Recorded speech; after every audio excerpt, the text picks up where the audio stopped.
Hello and welcome. This is your communication skills course, um, and it's designed mostly for healthcare professions to see how you can succeed as an healthcare professional when it comes to communicating with the people who are around you. So before we can dive in detail into this course, we first need to understand what communication skills are and how it directly affect us as healthcare professionals. So we first need to understand what communication itself is, what skills are, and we merge them together so that we understand all together as a whole what communication skills are. What is communication? I'm sure most of you have got an idea of what it is. Communication is basically the sharing of information from one person to another or one person to a group of people. That's basically what communication is. When you have something or a message or information that you want to extend to the next person or to a group of people, that is basically, when you do that, that is basically what communication is. And what about a skill? What is a skill? A skill, yes. A skill is basically how well you are able to do something. I'll give an example. Some of you watch soccer, and when you watch Cristiano Ronaldo, you say Cristiano Ronaldo is a very skilled footballer. What does it mean? He knows very well how to play football, how to play soccer. Now, when it comes to communication skills, when we say communication skills, it's basically how well are we able to communicate with the people so that we reach our objective for us communicating or sending a message. We are saying communication skills are basically how well are we able to send messages. Now, in this course or in this discussion, we'll give it a context or a direction. It won't just be communicating or sharing messages anyhow, but how well do we share messages as healthcare professionals? That's how, or that's what the direction that we are going in this discussion. Now, when we are communicating, we don't just wake up and start communicating, or when we are sending messages, we don't just wake up and start sending messages. There's always a goal or an objective. When we are communicating, there's something that we want to achieve, a goal that we want to achieve at the end of the day. I'll give two examples. Let's say I ask someone, how are you? Then they say, I'm okay, and how are you? What is my goal in this example? My goal is to find out how that person is doing. Then, and I get a feedback. Then whatever follows will come. Now, in another example, I ask someone to go to Kenya. Say, okay, go to Kenya. Get on a plane. Go to Kenya. But they don't have money, and they have not gone to Kenya. Now, in these two examples which I've given, in the first one, I have asked someone how they are doing. Is there communication? Yes. In the second one, I asked someone to go to Kenya. Is there communication? Yes. Why are we saying that? Because we have given them a message, or there is a transfer of information from me to those two individuals. Now, this one has responded with how they are doing. This one hasn't responded. Again, is there communication? Yes. Now, what is differentiating the two? The difference is that in the first communication where I greeted someone, they responded and told me how they are doing. Then in the second one, what I wanted didn't happen. That distinguishes the two. Now, what do we call the first and what do we call the second one?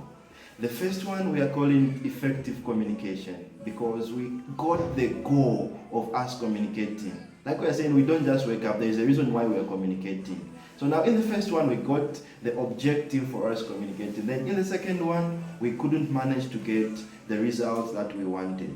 So in this one, what do we call this?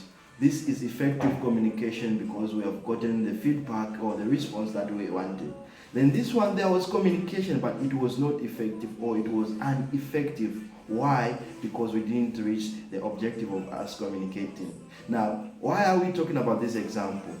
Us as healthcare professionals, we want, when we communicate, people should listen, people should understand, people should do what we want them to do. We want to be communicating effectively. It's not like we don't know how to communicate, we don't know how to share information. But the reason why we are learning this is for us to be able to know how we can effectively communicate, how we can reach our objectives of communicating each time we are communicating. And now, we may ask, why is it important to have good communication skills as healthcare professionals? Having effective communication skills, or skills that will enable us to always reach our objective, is very important. Why? Because it enables us to understand each other with the receiver of the message, and it enables us to achieve shared goals. Now, in healthcare, effective communication is very critical. Why? Because it helps us build trust with our patients, our clients, and it helps us build that rapport so that we are able to communicate effectively, or to do things with the patients, the things that we are expected to do.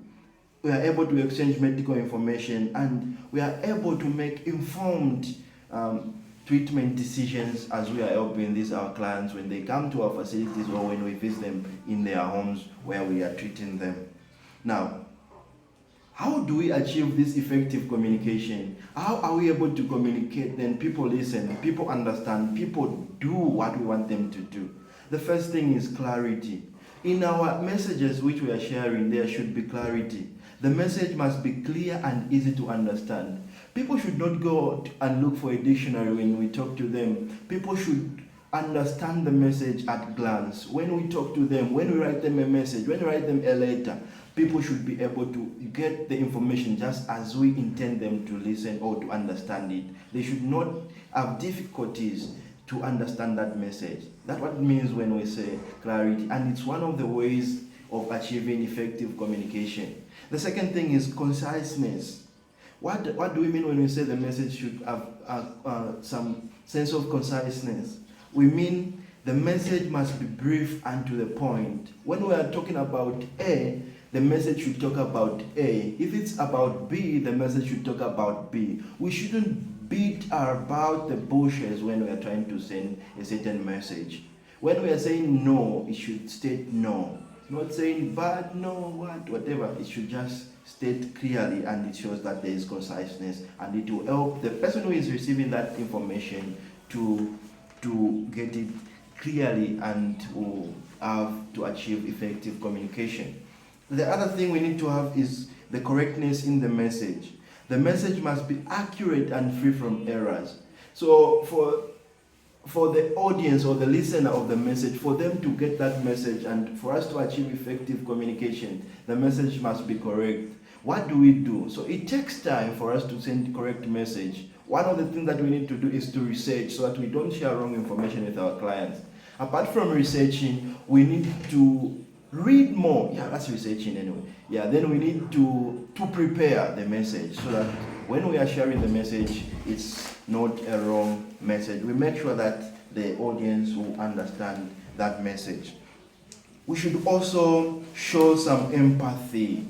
As a communicator or the sender of the information, we need to understand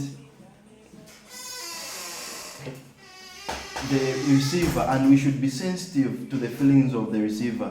We need to know the patient's needs, and we know that those people are there to receive care from us, and we need to take into consideration their emotions, their feelings, and everything. And this will guide us into achieving this goal of, or this point of empathy, to show empathy, to show that we care about them. We put ourselves in their shoes. Let's just hope their shoes doesn't smell. Yeah, but we need to put ourselves in their situation. How are they feeling? And if we are feeling in the same way, or we are in their position, how would we want to be treated by other people? They need to guide us on how indeed we can also treat them or communicate to them. Because sometimes you find that healthcare professionals are shouting at the patient.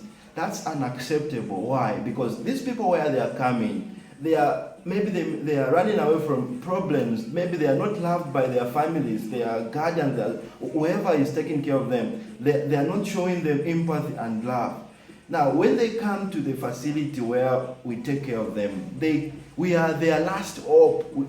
And when we are not taking care of them, when we are not showing them empathy, it means that we are also adding to their short lifespan. We are making them not to live long. So now what can help is us showing empathy, welcoming them, and this will enable us to effectively communicate with them. Also, feedback. What is feedback? Feedback is basically the response or reaction that we get or give when someone communicates to us. This is very important. Why? Because it will enable the person who is talking to us, or if it's us who is talking to someone, when they respond, they give us feedback, it enables us to know their standpoint, it will enable us to make a better decision or any other things that may require their feedback. These are some of the things that are involved in achieving or the characteristics of effective communication. Now, other things that we can do to achieve this: listen actively. So when someone is speaking, please pay attention to the other person and try to understand what they are saying and their perspective.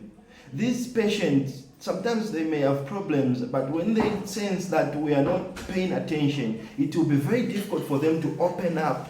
And if they don't open up, it will be very, very difficult for us to save them, because we will not have sufficient information to base our treatment or our care on. So it's better so that we listen attentively, and it will enable us to make a right decision as we are trying to treat them. Also, ask questions. If we don't understand something, please ask for clarification so that we are able, do not assume that maybe this is what they mean. Please ask them. And when we are asking them, ask them open-ended questions. What are open-ended questions? There are open-ended questions and closed-ended questions. We'll start with the closed-ended questions. When I ask you, how are you? The answer will be, I'm fine or I'm not fine. It's a closed-ended. You do not need to say, no, I'm fine, but I'm hungry. No, I'm going to Lusaka. No, that's not the question. The question is, how are you? It's a closed-ended. You just need to give an answer if you are okay or not okay. Now, what if I ask someone who has come to a facility, maybe I'm a counselor, as an healthcare professional, I'm a counselor, then I ask someone to tell me about their marriage life. In this case scenario, they will need to give me details. They will be able to tell me a lot of things. So these are kind of questions that we're expected to ask our clients or our patients. We ask them open-ended questions which will enable them to express themselves as much as they can, give us adequate information, and this will enable us to treat them or to give them good care. Again, don't enter into their privacy. Don't ask them direct questions that will make them feel shy or embarrass them. No. Ask them. But when we are not satisfied with what they have discussed or what they have explained, we can just ask them to say, can you tell me more about the same? Then they may add information if they are comfortable with that. Then be clear and concise. Make sure that your message is easy to understand and free of jargon. What is jargon? Jargon is basically the terms that are biased to a certain profession. So for example, as healthcare professions, we have certain words or terms that we use just in our field to understand. But there are other means that those words can be explained to other people for them to understand. I'll give an example. When you talk of someone being hungry, they have low sugar levels. Us in healthcare professionals will say hypoglycemia. But the people out there, they will just know that they are angry. So if we are talking to people who are not medical or who are not conforming to our profession, it's better that we avoid those terms which we call jargon, which we can only understand as healthcare professionals, and use terms that are mutually understood, that they can understand us and also we can understand. Apart from that, the other thing that we need to do is use non-verbal communication. What is non-verbal communication? We will discuss more in other classes about non-verbal communication. This is basically the communication using signs and symbols. And it involves things like eye contact, eye gazing, gestures, our posture when we are standing or seated, all those things. They say a lot about the message that we are sharing than the actual words. So when we are talking to someone, when we are doing something, the tone of the voice, whatever we are doing, let us also be mindful of our non-verbal cues, the things that we are not saying. Even when we are writing, the things that we are not writing, the tone of the message should tell us a lot. So let's also take care of that and pay attention to it. Let us make sure that there is a mutual point of meeting, the mutual understanding between what we are saying and our activities, our facial expression, our gestures, our posture, and everything. This will make the receiver of the message understand the message as we are intending to say. Because sometimes we may expressing the message that we will show that we are excited, but our facial expression will show something else, and it will be very difficult for the receiver of that message to understand exactly what we mean in that message. Provide feedback, like we said, let the person know if we understand their message and if they have been clear. This will enable them to reshare the message or to move on to the next point or next piece of information, or conclude the discussion because we have understood. If we have not understood, they'll be able to repeat or find a simpler way of them expressing themselves or giving correct information. Now, we are saying we want to be achieving our goals of communication. All the time when we want to communicate, we want us to reach the goals of communication. We want people to understand us. Now, we are trying now to understand how can we achieve this effective communication. We have understood that, we have talked about those things. Now, we also need to understand that it's not all the time when we communicate and people will understand. Sometimes there are things that will hinder. There are things that will hinder. Hinder meaning preventing, or delay. Delay means something that was supposed to happen now happens later. Or alters. Altering meaning changing the information. So there are some things that will hinder, prevent, or alter the communication or the message. These we call them barriers. Now, what are barriers in short term? Barriers to effective communication. So barriers to effective communication are things that will hinder, prevent, or alters the communication process. These things may either stop us, we can't tell the next person what we want them to tell, or they can't receive that information. Two, it may be delayed. We want them to find out about certain information at 14 hours, but they get it in the following day at 6 hours, meaning the message has been delayed. Or sometimes it may be altered. We want them to get A, B, C, D, E. They get A, B. Some things have been removed or changed. That's alteration. Now, what are some of the things that will make the message or will bar the message? What are some of the barriers to effective communication? One of the things is language. Language barrier. A language barrier comes in when me as an individual who is communicating is speaking the different language from the person who is receiving the message. Let's say I understand Chinese, I understand Kikaonde, I understand Shona. Then you speak English only. So if I don't speak English, I speak these other languages, it will be very difficult for us to communicate. Even when I'm able to share the message, you will not get it. It will be prevented. What happens? Sometimes we may have an interpreter. Now, for us to find an interpreter, maybe it will take us time. Or if I speak something that needs quick attention, it has to go through the interpreter, and the interpreter interprets to you. Meaning the message will be delayed. You will not act on that message quickly. Why? Because of the delay that is being caused by using an interpreter, because of our language barrier. And sometimes this interpreter may also not understand both languages fully. So as they are getting the message in my language to your language, what happens? They may alter certain information. They may give them shortcuts or everything or anything. They give shortcuts and they may leave out certain information. It's an example of a barrier to effective communication, language. And sometimes what do? In a case whereby we have a mutual language, if I speak Chinese, you speak English, and both speak Bemba, it's better that we we divert to Bemba or Chewa or Tonga, which we can both speak, then we are countering language barrier. Yeah. In this case, it's a case where we understand that it's not all the time when effective communication is achieved. The other barrier is physical barrier. How does the physical barrier comes in?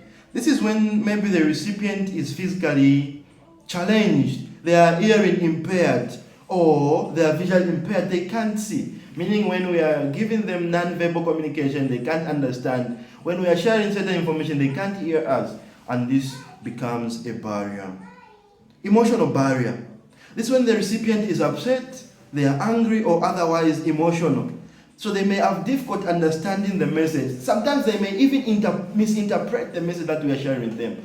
They may get the message in a wrong way and not the message that we've intended them to get that message. There are what we call cognitive barriers. This is when the recipient has difficult processing information due to cognitive impairment. Maybe they have some certain cognitive problems, they are not able to understand. It takes long for them to understand, meaning the message will be delayed to reach them, and they may not get the message sometimes as it is intended by you, the sharer of that message or information. Cultural and religious barriers. So when the recipient is our communicator have different cultural backgrounds or religious background, they may have difficult understanding each other's perspectives. Let's say you as an healthcare profession, you believe in the male circumcision to be done using a clinical procedure. Now there's this culture which believes that male circumcision must be done at the traditional ceremony called Umkanda ceremony. So now, you as an healthcare profession, you find it very difficult for you to achieve that process of male circumcision using a clinical procedure, because these people, you are just getting educated maybe now on about that, but these people, they have been doing it for years before before the clinical procedure was discovered. Now, how do you convince them? So it becomes a barrier. It's very difficult.